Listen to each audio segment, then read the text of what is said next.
बार्शीचे भाजपा समर्थक अपक्ष आमदार राजाभाऊ राऊत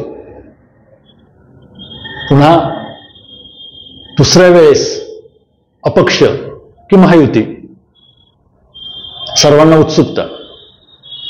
नमस्कार, मी सचिन अपसिंकर, बार्शी टोळेमध्ये आपलं स्वागत. आज आपण बार्शीचे भाजपा समर्थक अपक्ष आमदार राजाभाऊ राऊत हे महायुतीच्या माध्यमातूनच विधानसभेची उमेदवारी लढविणार की पुन्हा सलग दुसऱ्या वेळेस अपक्ष उमेदवार म्हणून ही निवडणूक लढविण्यास पसंती देणार याची चर्चा करणार आहोत.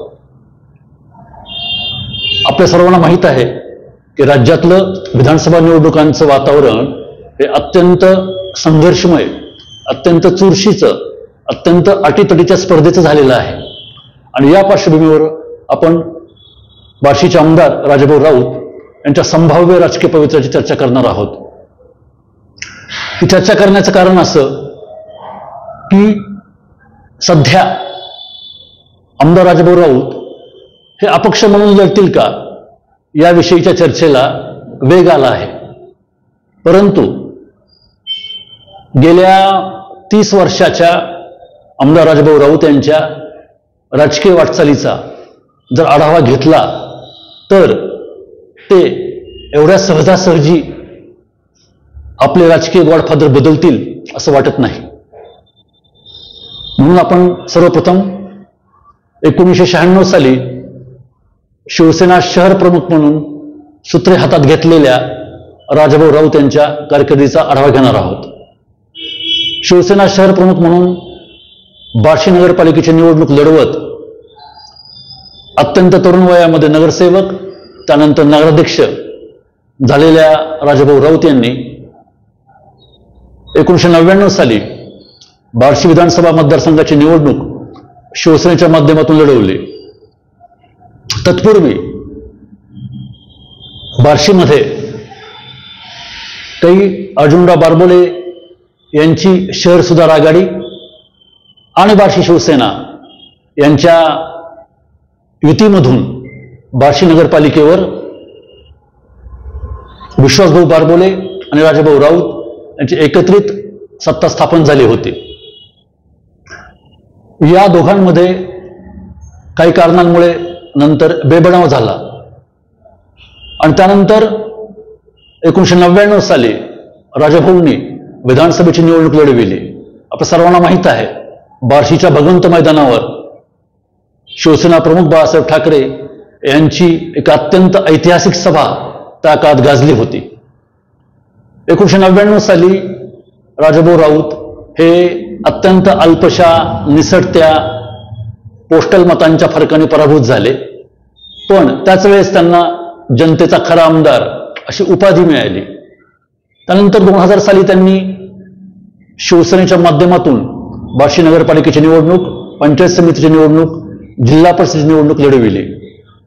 त्या काळात आमदार दिलीप सोपल व माजी नगराध्यक्ष विश्वासभाऊ बारबोले यांच्या युतीमधून स्थापन झालेल्या लोककल्याण आघाडीच्या विरोधामध्ये राजाभाऊ राऊत यांनी शिवसेनेच्या माध्यमातून नगराध्यक्ष आणि नगरसेवक पदासाठीचे उमेदवार उभे केले.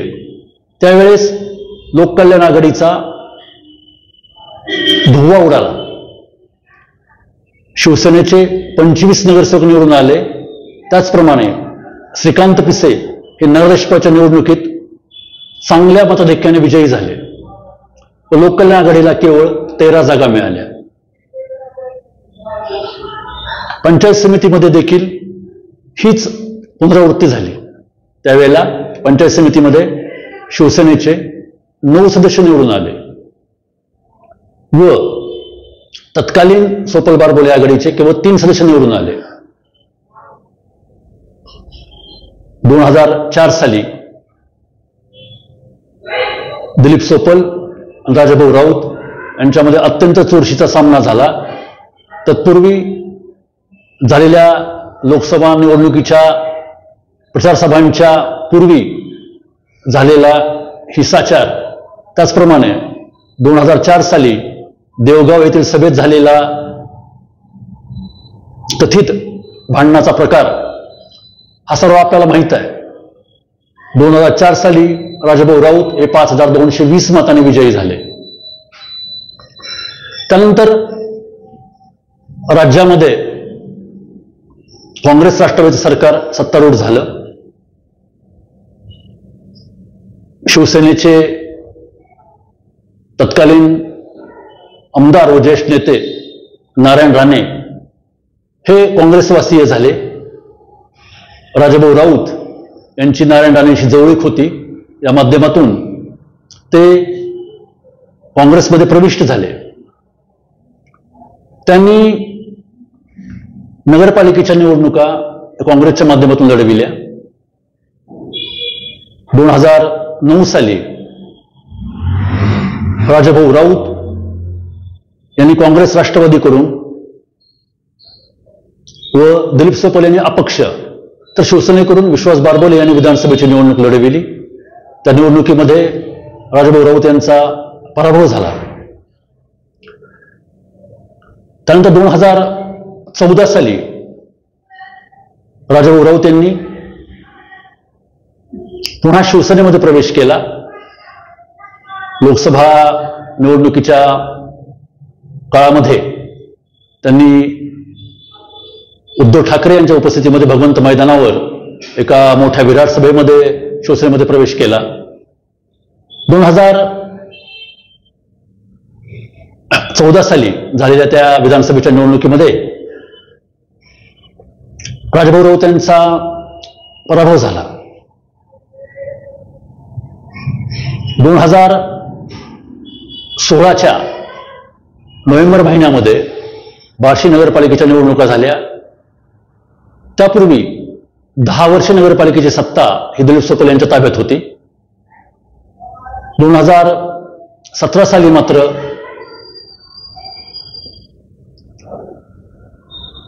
दिलीप सोपल आणि राजाभाऊ राऊत यांच्या गटांमध्ये, अर्थात आपण पक्षांमध्येही म्हणू शकतो, झालेल्या त्या निवडणुकीमध्ये राजाभाऊ राऊत यांनी अभूतपूर्व असा विजय मिळवला.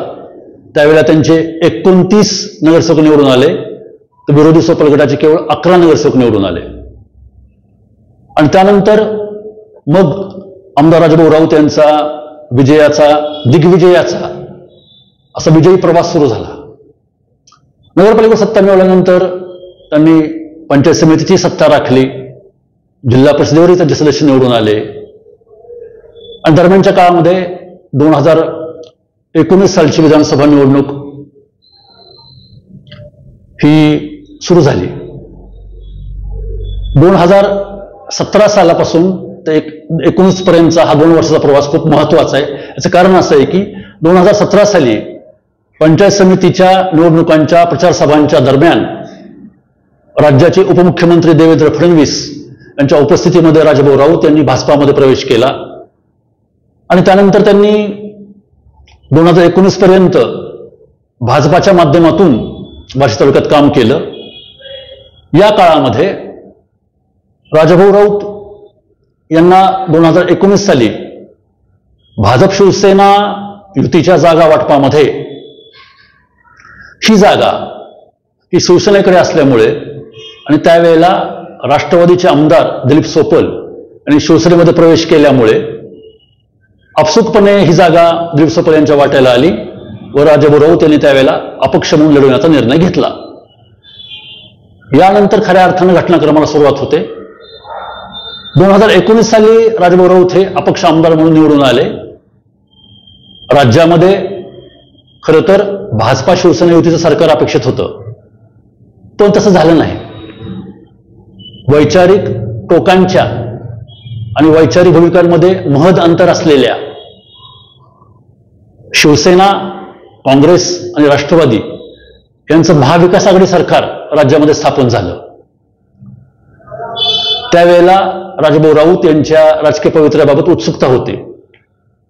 पण राज्यामध्ये ऑपरेशन लोटस कार्यरत आहे आणि हे सरकार अल्पजीवी ठरेल अशी अनेकांची धारणा होती आणि त्यामध्ये आमदार राजाभाऊ राऊत देखील होते.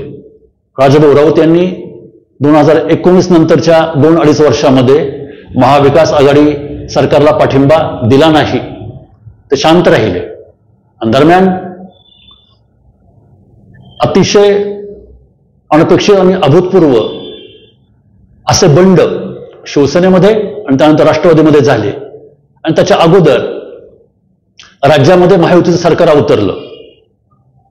एकनाथ शिंदे यांच्या नेतृत्वाखालची शिवसेना आणि देवेंद्र फडणवीस यांच्या नेतृत्वाखालची भाजपा, अशा पद्धतीने राज्यामध्ये महायुतीचं सरकार आलं. आणि साहजिकच राजाभाऊ राऊत यांनी दाखविलेल्या दूरदृष्टीमुळे त्यांनी घेतलेल्या निर्णयाचं मोठं राजकीय फलित मिळालं. सरकार स्थापन होऊन 3 महिने झाल्यानंतर बार्शीमध्ये, पांडे चौकामध्ये उपमुख्यमंत्री देवेंद्र फडणवीस यांची मोठी सभा झाली. या सभांमध्ये देवेंद्र फडणवीस यांनी बार्शी तालुक्याच्या उपसा सिंचन योजना व इतर विविध योजनांसाठी निधी देण्याचं आश्वासन दिलं आणि ते अंमलातही आणलं. बार्शी तालुक्याला त्यानंतर विकास निधींचा मोठा वर्षाव होत राहिला. देवेंद्र फडणवीस यांच्या माध्यमातून आमदार राजाभाऊ राऊत यांनी केलेल्या प्रयत्नांमुळे बार्शी तालुक्याला उपसा सिंचन योजना असेल, बार्शी शहरातली समांतर जलवाहिन्या योजना असेल, रस्ते असतील, रुग्णालये असतील, शाळा असतील, साठवण तलाव असतील, अशा वेगवेगळ्या विकास प्रकल्पांसाठी या तालुक्याला हजारो कोटींचा विकास निधी मिळाला. यानंतरचा घटनाक्रम पुन्हा रंगतदार आहे. याचं कारण असं आहे की या विकास निधीच्या सातत्याच्या पाठबळामुळे आमदार राजाभाऊ राऊत हे बार्शी तालुक्याच्या राजकारणामध्ये अत्यंत फॉर्मामध्येच राहिले. दरम्यानच्या काळामध्ये लोकसभेच्या निवडणुका झाल्या. या लोकसभेच्या निवडणुकीमध्ये मात्र बार्शी तालुक्यात धाराशिव लोकसभा मतदारसंघामध्ये ठाकरे सेनेच्या माध्यमातून आपल्या राजकारणाची मशाल पेटवणाऱ्या ओमराजे निंबाळकर यांना जवळजवळ 54,000 मताधिक्य मिळालं. त्यानंतर या निकालावर असलेलं मराठा आरक्षणाच्या प्रश्नाचं सावट, कांदा सोयाबीन सारख्या शेतकऱ्यांच्या जिव्हाळ्याच्या पिकांच्या बाबतीमध्ये शासनाने घेतलेले निर्णय, अशा अनेक गोष्टींचा एकत्रित परिणाम झाला. काही स्थानिक प्रश्नही त्या संदर्भात असू शकतात. पण त्या निवडणुकीमध्ये जवळपास 54,000 मतांचं मताधिक्य हे महाविकास आघाडीला मिळालं. लोकसभेच्या निवडणुकीच्या निकालानंतरच मग खऱ्या राजकीय प्रश्नांना आणि वेगवेगळ्या चर्चांना आणि तर्कवितर्कांना आता उधाण आलं आहे. आमदार राजाभाऊ राऊत महायुतीमधूनच ही निवडणूक लढवतील या बाबतीमध्ये अनेक जमेच्या बाजू आहेत.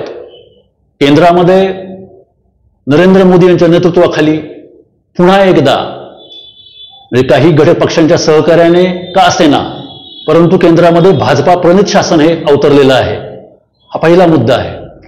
त्याचप्रमाणे राज्यामध्ये आज महायुतीमध्ये शिवसेना म्हणजे एकनाथ शिंदे सेना आणि राष्ट्रवादी म्हणजे अजितदादा पवार यांचे राष्ट्रवादी, हे 2 प्रबळ पक्ष आज भाजपाच्या सोबत आहेत. गेल्या 3 महिन्यामध्ये आपण पाहिलं तर लाडकी बहीणसारखी योजना जी राज्याच्या कानाकोपऱ्यामध्ये पोहोचली आहे आणि या योजनेमुळं महिलांच्या मनामध्ये या शासनाचं स्थान नक्कीच उंचावलेलं आहे.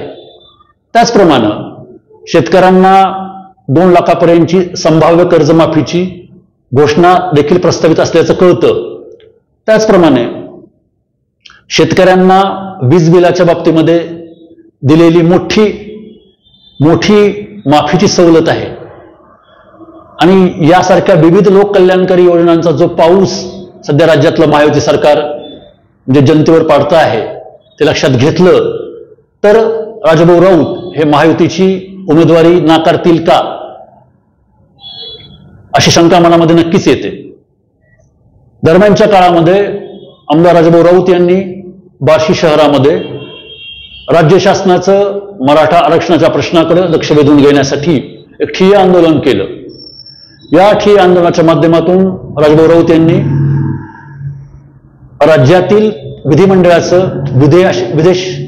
विशेष अधिवेशन बोलवावं आणि या अधिवेशनाच्या माध्यमातून राज्यातल्या सर्व लोकप्रतिनिधींची मतं ही मराठा समाजाला ओबीसींच्या कोट्यातून आरक्षण दिलं जावं की नाही याबाबत समजून घ्यावीत अशा पद्धतीचं आवाहन केलं. जवळपास 10 दिवस हे ठिय्या आंदोलन आमदार राऊत यांनी केलं. त्यानंतर बार्शी तालुक्यातील मराठा समाजाच्या दृष्टीने अत्यंत जिव्हाळ्याचा प्रश्न असलेल्या आणि आमदार राऊत यांनी जे समाज मंदिर उभारण्यासाठी योगदान दिलं त्या मराठा एकता समाज मंदिराच्या लोकार्पण सोहळ्याचा कार्यक्रम झाला. या कार्यक्रमामध्येही मराठा समाजातील विविध प्रश्नांच्या बाबतीमध्ये नेहमीच सामाजिक चळवळींमध्ये सक्रिय असलेल्या नरेंद्र पाटील यांच्यापासून दास शेळकेंपर्यंत अनेक मराठा नेत्यांनी आमदार राजाभाऊ राऊत यांच्या पाठीशी राहण्याचं आवाहन मराठा समाजाला केलं. बार्शी तालुक्यातील मराठा समाजाबरोबरच ओबीसी आणि इतर समाज देखील राजाभाऊ राऊत यांच्या नेतृत्वाच्या पाठीशी सातत्याने राहिलेला आहे आणि त्यामुळेच आमदार राजाभाऊ राऊत यांनी गेल्या 30 वर्षाच्या राजकारणामध्ये आपल्या गटाच्या माध्यमातून 2 वेळा नगराध्यक्षपद, 2 वेळा नगरपालिका, पंचायत समिती 4 वेळेला आपल्या ताब्यात घेण्यात यश मिळवलं. त्याचप्रमाणे बार्शीची उच्चतम कृषी उत्पन्न बाजार समिती देखील आज त्यांच्या अधिपत्याखाली आहे. त्याचप्रमाणे बार्शी तालुक्यामध्ये नुकत्याच झालेल्या विविध कार्यकारी सेवा सहकारी संस्थांच्या निवडणुकांमध्येही राजाभाऊ राऊत यांनी लक्षणीय आघाडी घेतलेली आहे. या सर्व अत्यंत प्रभावी वाटचालीमध्ये गत लोकसभा निवडणुकीमध्ये वाट्याला आलेली मोठी मतांची पिछाडी हा आमदार राजाभाऊ राऊत यांच्या दृष्टीने विचार करण्यासारखा विषय असला तरी महायुतीचे एक प्रमुख नेते, राज्यातील भाजपाचे सर्वेसर्वा आणि भावी काळात ज्यांच्याकडे मुख्यमंत्रीपदाचा चेहरा म्हणून पाहिलं जातं ते उपमुख्यमंत्री देवेंद्र फडणवीस यांचा विश्वास आमदार राजाभाऊ राऊत यांनी संपादन केलेला आहे आणि त्यांना विकास निधीच्या माध्यमातून देवेंद्र फडणवीस यांचं मोठं पाठबळ लाभलेलं आहे. ही आमदार राजाभाऊ राऊत यांच्या दृष्टीने सर्वात मोठी जमेची बाजू आहे. आमदार राजाभाऊ राऊत यांनी आपल्या राजकीय वाटचालीमध्ये अनेक वेळा अनेक जिगरबाज राजकीय निर्णय घेतलेले आहेत. ते रिस्की शॉट खेळण्यामध्ये नेहमीच तयार असतात असं मानलं जातं आणि त्यामुळे या पार्श्वभूमीवर ते महायुतीची उमेदवारी एवढ्या सहजासहजी नाकारतील असं वाटत नाही. आज राज्यामध्ये भाजपाच्या विरोधामध्ये काही विशिष्ट समाज हे मतदान करणार नाहीत असा मतप्रवाह आहे, परंतु बार्शी तालुक्यामध्ये अशा जातीय आणि धार्मिक ध्रुवीकरणाच्या जोरावर मतदान झाल्याचा इतिहास नाही. 2016 साली झालेल्या नगरपालिकेच्या निवडणुकीमध्ये शिवसेनेच्या माध्यमातून ॲडव्होकेट आसिफभाई तांबोळी यांना निवडून आणत आमदार राऊत यांनी सोशल इंजिनिअरिंगचा एक मोठा प्रयोग बार्शी शहरामध्ये घडवून आणला होता. या सर्व गोष्टी लक्षात घेतल्या तर आमदार राऊत हे अपक्ष उमेदवारी लढविण्याचा निर्णय घेतील असं सध्या तरी वाटत नाही. महायुतीच्या नेत्यांचं सातत्याने मिळणारं पाठबळ, त्याचप्रमाणे राज्याच्या राजकारणावर असलेलं गृहमंत्री अमित शहा यांचं लक्ष, तसेच राज्यातले सर्व बडे भाजपा नेते यांची आगामी विधानसभा निवडणूक जिंकण्यासाठी सुरू असलेली प्रयत्नांची पराकाष्ठा या सर्व गोष्टी लक्षात घेतल्या तर या 1 ते 1.5 महिन्याच्या कालखंडामध्ये आमदार राजाभाऊ राऊत हे उमेदवारीच्या बाबतीमध्ये कोणता निर्णय घेतात याची सर्वांनाच उत्सुकता आहे. दरम्यान कांदा, सोयाबीन अशा वेगवेगळ्या पिकांच्या बाबतीमध्ये राज्य शासन घेत असलेली भूमिका, त्याचप्रमाणे